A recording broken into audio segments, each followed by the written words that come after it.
Welcome, everybody. You're watching or listening to our online event, What Do the Animals Want Us to Know? I'm Miriam Thiel-Alberts, and I'm welcoming Melia Brent-White from Australia. Hello, Melia. Hi, Miriam. How are you? I'm very well. How are you? I'm great, thanks. I'm so excited that we're going to talk to kangaroos today. These are my friends from my backyard. You know, this was, for me, it was a little bit, I wouldn't say challenging, but I don't really have that many sort of close contacts with kangaroos. So this was an exotic communication for me. So, but recently you told me you had a small baby kangaroo on your land. What happened? Yeah, so it was my birthday on Sunday, and we got a phone call from a friend, and unfortunately there was a motheroo, and she'd been injured by a car. Oh. And she was in quite a lot of distress. So my husband went and attended to her, and unfortunately she had to pass away. Oh. But there was a baby-roo that was in her pouch, and the mother had tried to hop away, and the baby-roo fell out of the pouch, and that's how Andrew found it. And then he wrapped it up in, he put it in his jumper actually, and we ended up taking it to foster care, and it was just starting to get hair. It's at a stage that they call velvets. And we gave it to foster care because they need to be fed very regularly. You need to have specialised food for them. But it was a really beautiful connection, beautiful but sad. And I do actually have a message from that baby-roo. Oh, that is so amazing. Yeah. Because I saw the picture. I mean, you posted the picture on, was it on your Facebook, in your group? No, I just sent it to you, but I will, I didn't actually post it. Oh, okay, I think you should. We can. We will. Yeah. So the baby said, shall I start with the baby? Yeah. Said, safety was in my mum's pouch. When I fell out, I felt less safe. But now I'm wrapped up and kept warm, and I feel safe again. Mum isn't here and things are different, but life moves on. Oh, two things came to my mind. When I connected with the kangaroos, I just felt their energy was very special and different to other animals. That was the first thing that I noticed. Quite big energy and very sort of down to earth.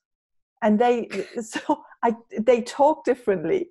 You know, I'm laughing because the two things that you've mentioned are in other communications that I have to talk about. Oh, okay. So I'm kind of jumping ahead in a way. So this is what I picked up is that my channeling or my messages, they were very much like down to the point as well.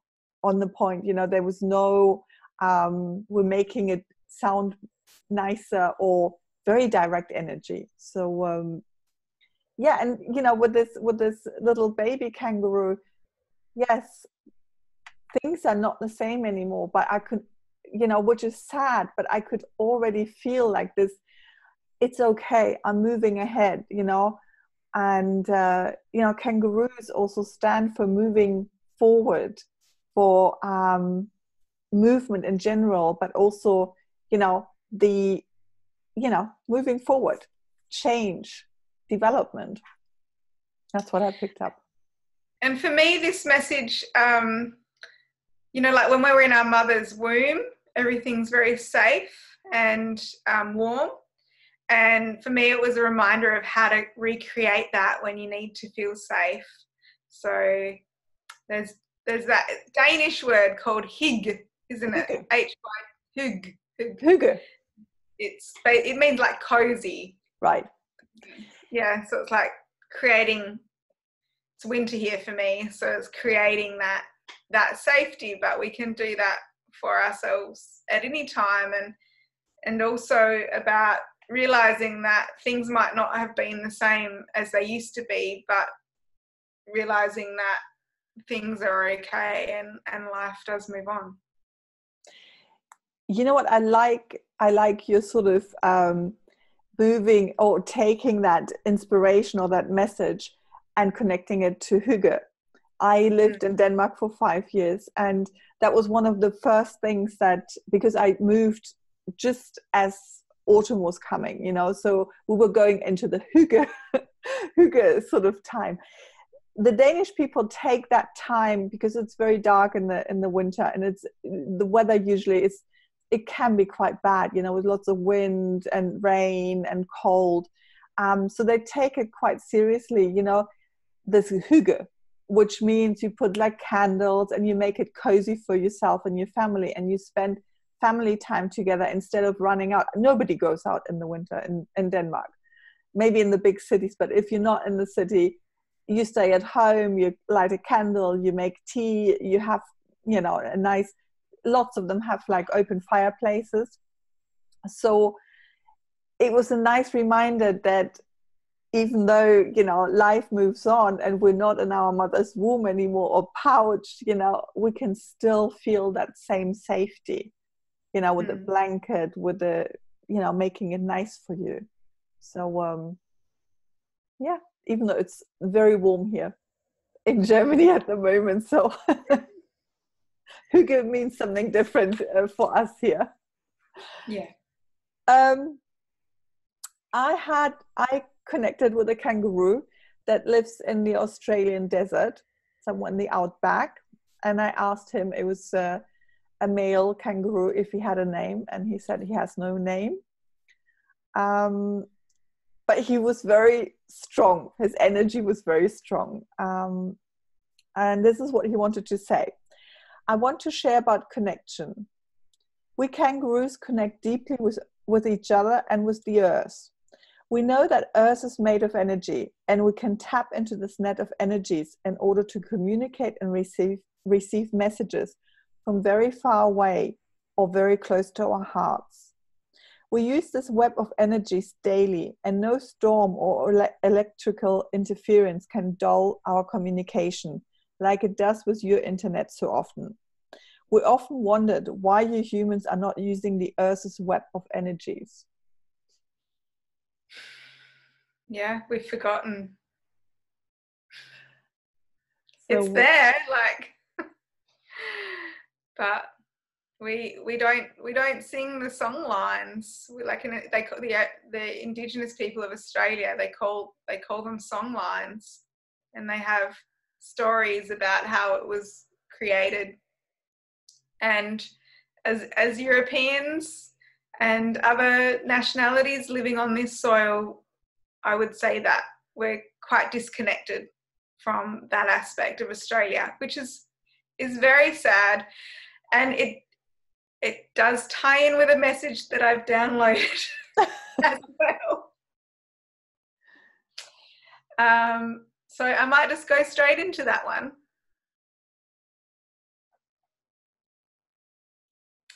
We speak to the trees and they speak to us. So this is the kangaroo consciousness. This land is living and everything on it. It's alive, it's sentient, and it likes to be respected. You know what, I'm finding this very amazing because all our messages are very similar. So there seems to be a common theme in the kangaroo messages. What I picked up was not only that they're very direct and very strong, they also have a very strong regard for the earth and how we treat the earth and how we live together on this earth. So what is coming through to me is like the reminder of not only take care of yourself, you know, this sort of be okay yourself, but it's bigger, you know, this taking care of each other and taking care of the land and taking care of the earth.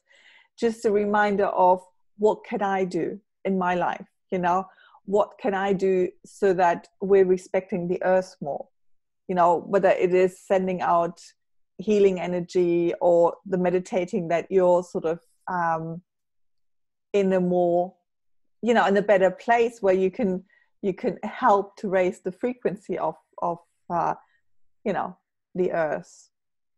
So that's and even giving our emotions to the earth, because she can use it as fuel. So often we don't want to burden things with our even negative emotions, but the earth, the song lines can you know, they can respond to that. They also like care. There's a beautiful movie, an Australian movie called Puru Parry and the Rainmakers, and the essence of the movie is this amazing connection these Aboriginal people from, I think it's the Northern Territory in Australia, have with this land, and their relationship is a reflection of what all Indigenous people in Australia have with the land. And they, what I took from that movie was that they would tend the land like a baby. It was a living thing, and it's a living relationship to them. It's not just land to be carved up and sold. It's a being that they have relationship with. And it seems like that the kangaroos are doing that. They're tending to the land in a way that they're connecting to the land.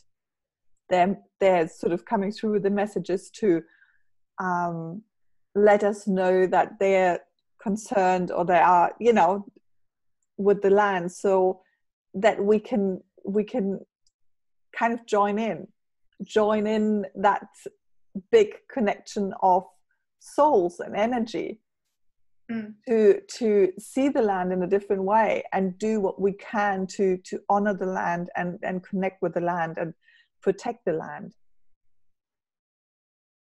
Well, they're a tribe, like they're a people. I have a Noongar Aboriginal friend, and that's what he said. That's how he describes them. He says that the kangaroos are like a people, just in a different form. That's amazing. Yeah. So I have a message from Mandy. It's a female kangaroo, and she lives in a zoo. I don't know where that zoo is, but yeah, it wasn't a horrible zoo. It was a pleasant sort of area she was living in. This is what she said: I like my life, but I dream of hopping across the big wide open Australian outback. I think it's good to dream, and in my mind I can go and be in the Australian outback. It doesn't mean I don't like it here, but I travel across the world on the web of energies and connect with my brothers and sisters in Australia. I have learned so much from them already. So that was this message of connecting, and this also not being stuck. If you're in one place, that doesn't mean you have to be there and there's no escape. I mean, you can always travel with your mind. You can always connect with other people. And even though your body is one place, you can still connect to the energies of a different place. That's what I kind of felt. And she didn't feel sad about being in the zoo. It was just that something in her soul was reminding her of where she had come from, and she wanted to connect to that. There's many ways to do that, and in BodyTalk we have the technique called Mindscape. And my brother went to jail a few months ago, and I didn't teach him Mindscape because I can't, but I was trying to let him know that he can travel in his mind and he can connect with other things. I don't think he really took it in, but to have skills like that do connect you with everything, very, very handy if you're stuck in a situation like in a zoo or in a jail, because you can connect with the whole world, Yeah. and with information, even if you're here. So yeah. Do you know what? Also, what kind of surprised me in this message is that when I was a little child, I didn't feel very happy at home. It was my parents got divorced, and there was a lot of upheaval because of that divorce, and I didn't really know where I belonged, and I did a lot of sort of dreaming myself away. And for a long time I thought, oh, that wasn't a good coping mechanism. Kind of escaping into books and connecting with sort of spirit,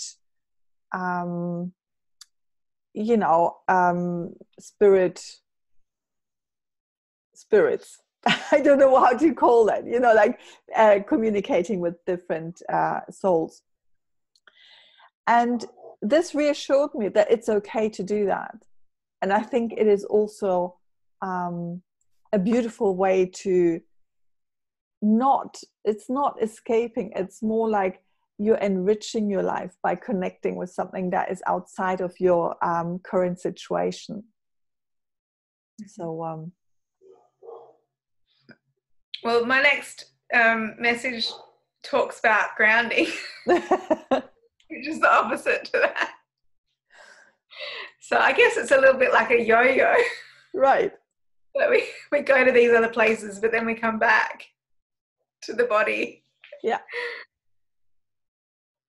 So I live in the southwest coast of Western Australia, and the kangaroos that live near me, normally they don't have any markings on them, but there's a little tribe and they've got these beautiful white face markings, and they're so cute. They're just so cute, and they're just like a little tribe that are local to the area. Anyway, so about 2 weeks ago, I knew we'd already planned to do kangaroos for this week, and there was a kangaroo outside my house, and I get kangaroos outside my house all the time, and often they come to outside the treatment room when I'm working on people. They'll just be lying in the bush there. This kangaroo was really close to the house, which is quite unusual, and even when I moved my car, she didn't really, I think she might have hopped away a little bit, but then she was there when I came home as well. And she had no white face markings at all. But I connected with her because I thought it was interesting that she came so close. And she said, I came so close so you could see me.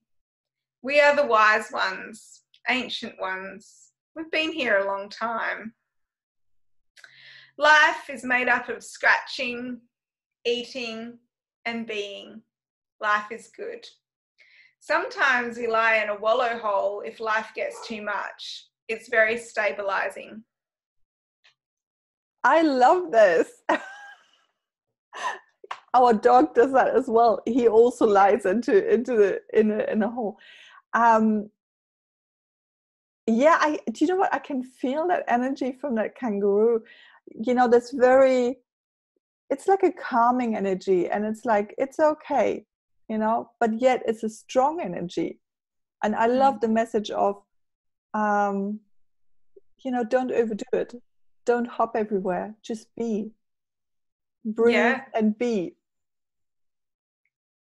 Yeah, and if it gets a bit much, lie on the ground. Dig yourself a hole and lie in the hole.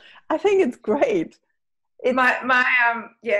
I've been recommended that from a few avenues previously, not just the kangaroos. So it was a reminder. My Aboriginal friend also recommends lying in a hole. That is, I think it's really fantastic. Have you tried it? I've lied down on the ground, but I haven't actually dug myself a hole, but I keep on getting these reminders. So my little dog loves lying in a hole. Yeah. So she'll dig herself a hole. So when we keep on getting these reminders, we need to do what we're told sometimes. So do people do that? That they kind of, to connect with the earth even deeper, that they kind of building little holes? Well, My Aboriginal friend does. Okay. And traditionally, we all slept on the ground. You know, at some stage in our history, everyone would have slept on the ground. We're designed to be connected to the earth. We work best when we're sinking in with the earth. And you do get fully grounded when you're in a wallow hole. I think it's great. When I come to Australia, I think we should try it. Maybe you should try it in Germany as well. Right. Because it's so hot, it'll be nice and cool. That's true. Yeah, we can try that. I can use the dog, you know, the hole that the dog dug for himself. But yeah, so grounding. It actually leads into the next message that I picked up from the Kangaroo consciousness. And this is what they wanted me to share here. We want to live with humans, but we need our space. If you humans keep on pushing us further and further away from our land, we will fight back. We have been here a lot longer than you humans, and we like our land. We invite you to join us in our energy and share space with us. We love exchanging energy and healing. Let's heal this earth together.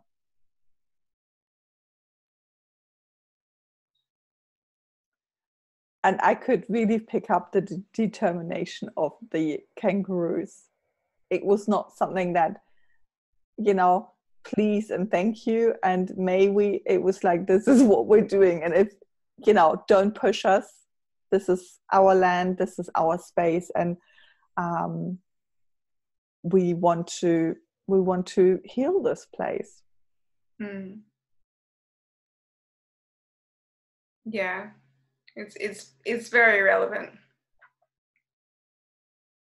Is that there's a problem with the kangaroos being pushed back by population? Yeah.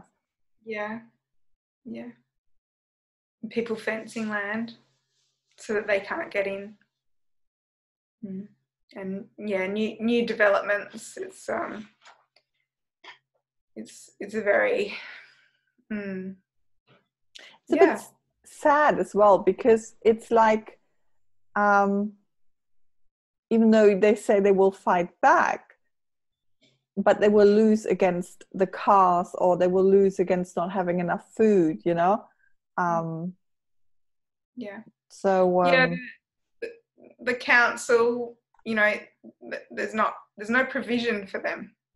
They're like a wild animal, right? And they roam around, and then we have houses and fences and cars, and you know, they follow the rivers of the land. They follow the areas that they've followed for many years, and we come along and decide to interrupt that flow.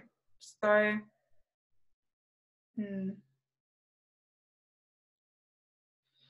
but it's I think it's also a nice invitation to join forces and to realize there is this really strong energy there, and that they do want to connect with us. They do want us to connect with them and to share their wisdom and to share their energy. It's not like they're not coming from a point, you know, that they're sort of, it's a confrontation. It's not.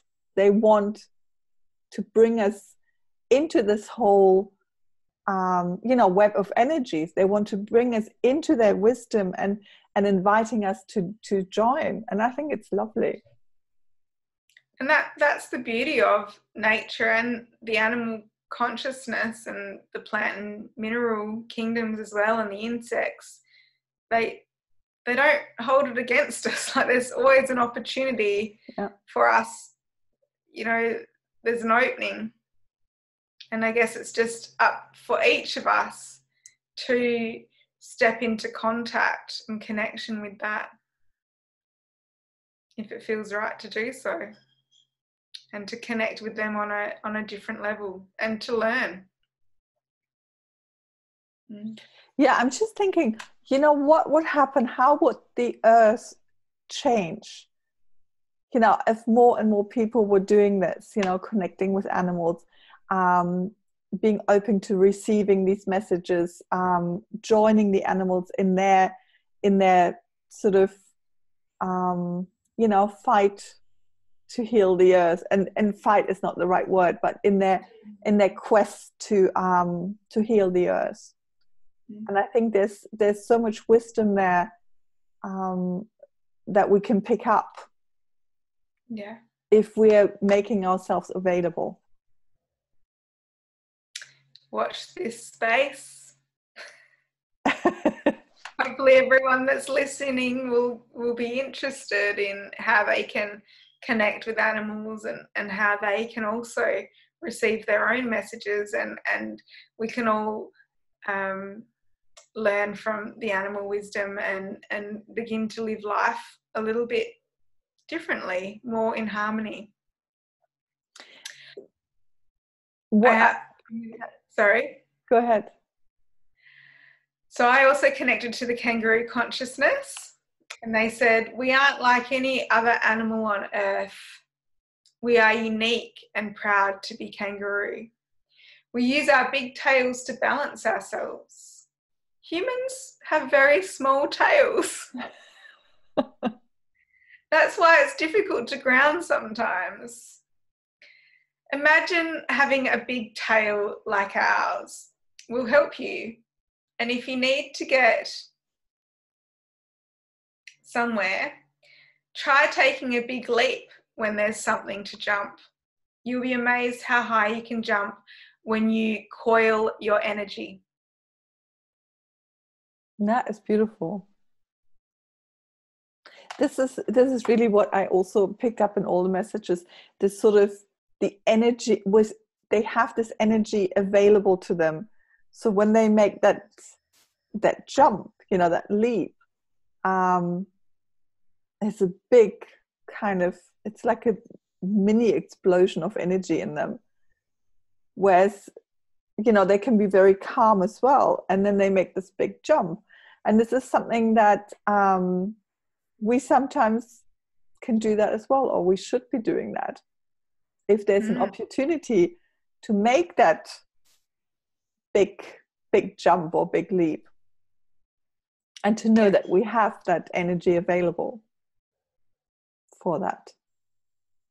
Yeah, they're amazing. They're just amazing animals.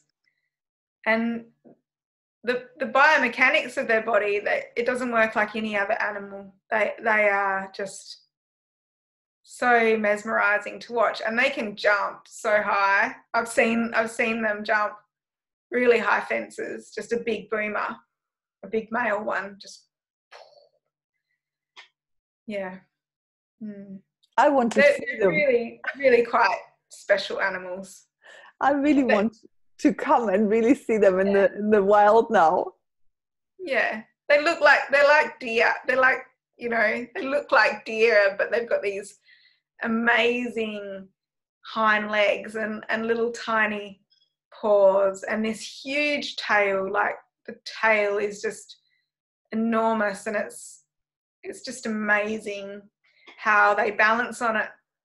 They can actually rock back on the tail and kick out with their back legs. They can be dangerous, kangaroos. Like, you know, sometimes people have been attacked by them, and they can drown dogs as well. Like, wow. they're quite, if they're under attack, they know how to defend themselves. Yeah. But they're also extremely peaceful animals, and I think they're, you know, I do feel they're, you know, here in Australia, I don't know if we fully appreciate how amazing they are. Like, they can be quite dangerous to cars. Even one ran into my car last night. I haven't checked the damage. Like, they often do jump into cars, so they can be quite dangerous. But you know, why are they on the roads? They've probably got nowhere else to be. So there's a balance there, and yeah, they are, like what you were saying, their energy is amazing, and they're very, very wise. Yeah, I'm so looking forward to the day that I can see them in Australia hopping along. So yeah, that was beautiful, and I still feel it's so amazing, you know, because we're not I don't know what messages you picked up, and you don't know what messages I picked up. So there's this synchronicity of the messages actually working with each other. Um, Yeah. so Thank that's you, Kangaroo.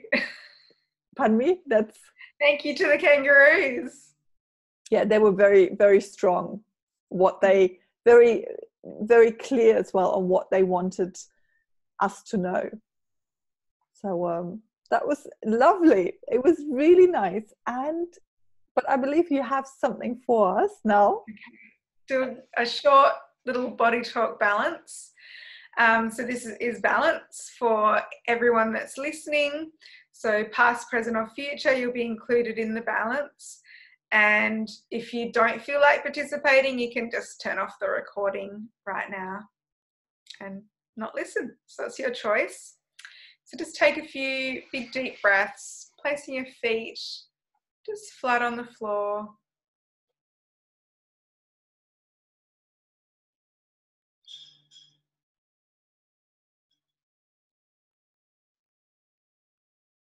So kangaroos have these big ears like this. And I'm tuning into the audience that's listening to this podcast. And I'm just noticing that everyone's ears are pricked forward as well. There's an attention and a listening and a focus on what we're doing. So it's like I'm imagining that we've got these big ears and all of our attention, our focus is directed.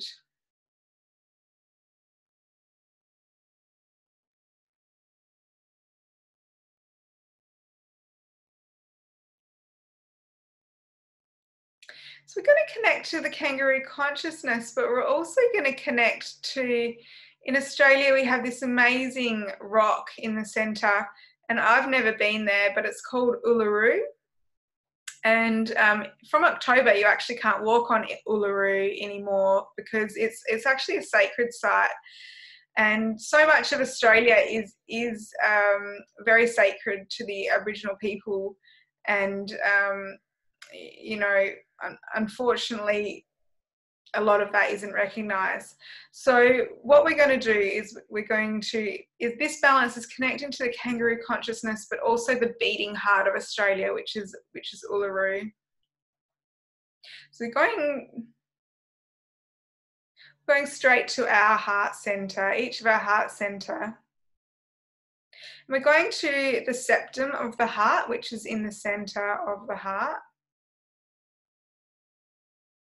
And we're wanting to increase the consciousness of centeredness inside of ourselves. So for a kangaroo, they have that amazing tail that's right in the center of their body and aligns with their spine. And we're looking at our own alignment and centeredness within our heart center. So we're going to anchor that to the heart.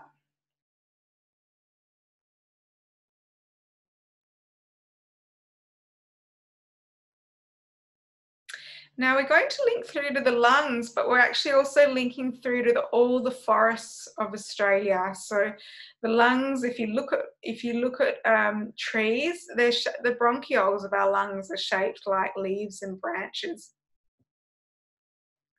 And we exhale carbon dioxide and inhale oxygen.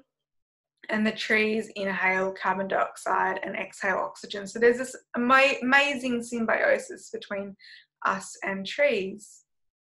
And so we're going to go into our lungs, but also all the forests of Australia. We're looking at gas exchange and the efficiency of gas exchange within the lungs. And we're just looking at improving that quality of gas exchange.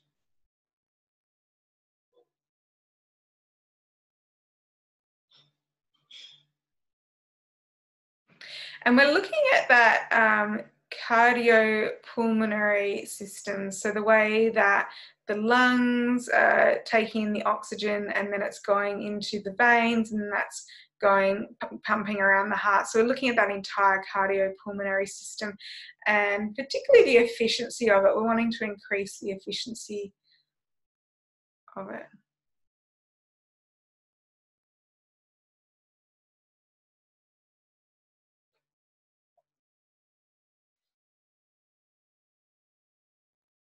So we're going to tap this out. If you'd like to put one hand on your heart center and then another hand on your chest to indicate the lungs. And big deep breaths.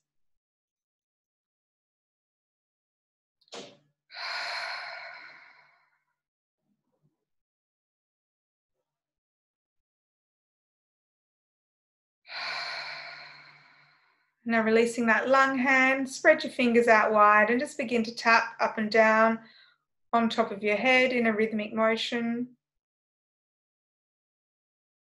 Continuing to take big deep breaths. Tapping anywhere up and down the sternum, your breastbone.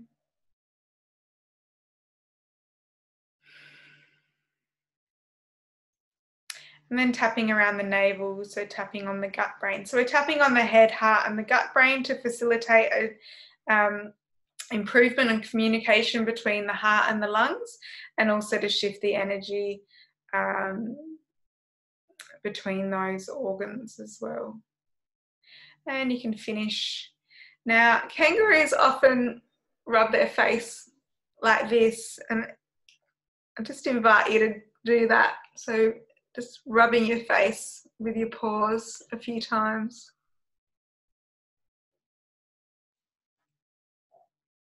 And just a little shake at the end as well.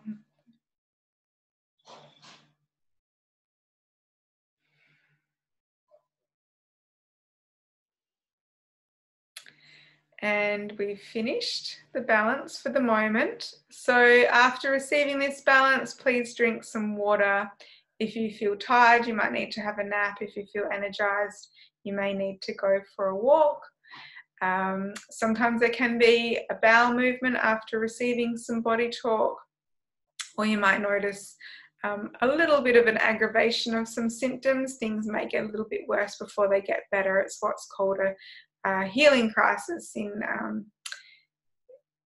with the body. So with the BodyTalk work, we're just giving the body information to improve communication. So anything that happens is done by your body. You're part of your body's own natural healing mechanism and reignition of the innate wisdom inside of each and every one of our bodies. Thank you so much. That was really lovely again. And I feel really that the kangaroos have kind of invited us into this innate wisdom or energy. So yeah, this was lovely. It was really special. Thank you so much for that. Thank you. Thank you, Miriam. And we'll see you next Sunday. Looking forward to it.